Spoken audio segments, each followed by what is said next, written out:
The moment my sister raised her glass and announced she was moving into my house, I realized this dinner was never an invitation.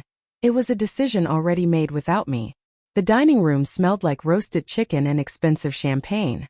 My parents' special occasion tableware was out, the kind that only appeared when something important was happening. That should have warned me.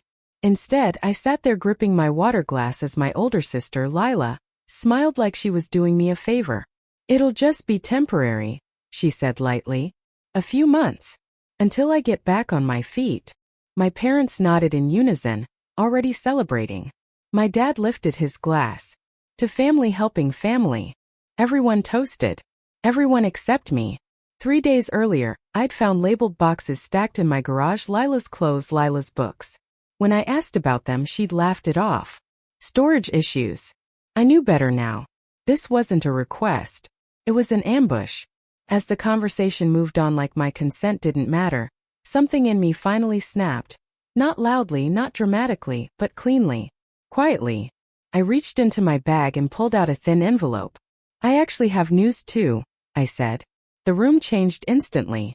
Smiles tightened. My mother's eyes sharpened. My father lowered his glass. "What kind of news?"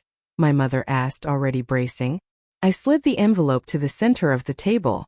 "I sold the house." Silence slammed down.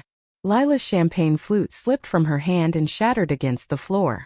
No one moved to clean it up. "You what?" she whispered. "I accepted an offer last week. Closing is in 30 days. My dad stood so fast his chair scraped the floor. "You can't just do that. Cancel it." My mother joined him. "We already promised Lila she could stay. You can't leave her stranded." That word again. Stranded. As if she didn't still have an apartment. As if my life existed solely as her backup plan. I didn't argue. I didn't explain. I simply stood. "I made this decision for myself," I said. "And it's final."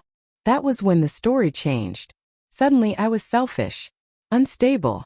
Punishing my sister out of spite. My mother even asked, gently, dangerously, if I was feeling okay mentally. The implication was clear. If I wasn't obedient, I must be unwell. I left that night without another word. By Tuesday, the phone calls started.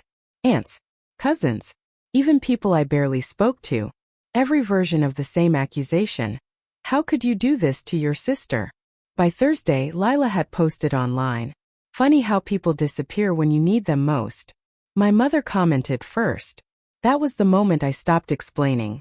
Because the truth was messy, and they didn't want truth. They wanted leverage. They didn't know about the roof collapse that wiped out my savings. The broken water line. The heating system that failed in winter. The spreadsheets. The panic.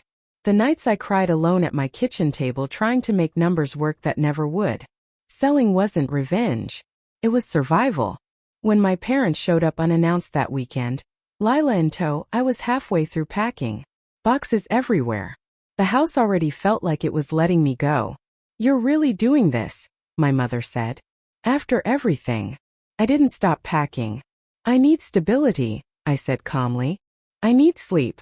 I need to stop being the emergency plan for everyone else." That was when something shifted. Later that week, I invited everyone back on my terms. This time I brought documents, invoices, bank statements, repair bills, everything laid out in black and white.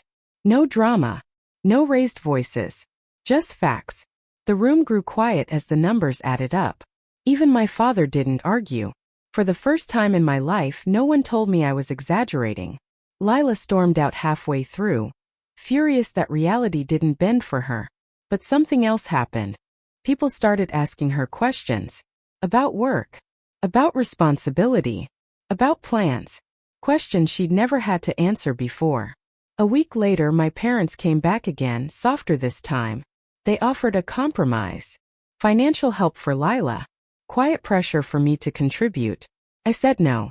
But I did offer something else. A job lead. An opportunity. A path that didn't involve me sacrificing myself. She didn't thank me. But she took it. 3 months later, I stood in my new townhouse, smaller, brighter, peaceful. My bills were manageable. My anxiety was quiet. For the first time, my life felt like mine. Sunday dinners still happen. They're different now. No one speaks for me. No one decides for me. And my sister? She's learning slowly how to stand on her own. Sometimes love isn't giving someone everything they want. Sometimes love is finally refusing to disappear for them.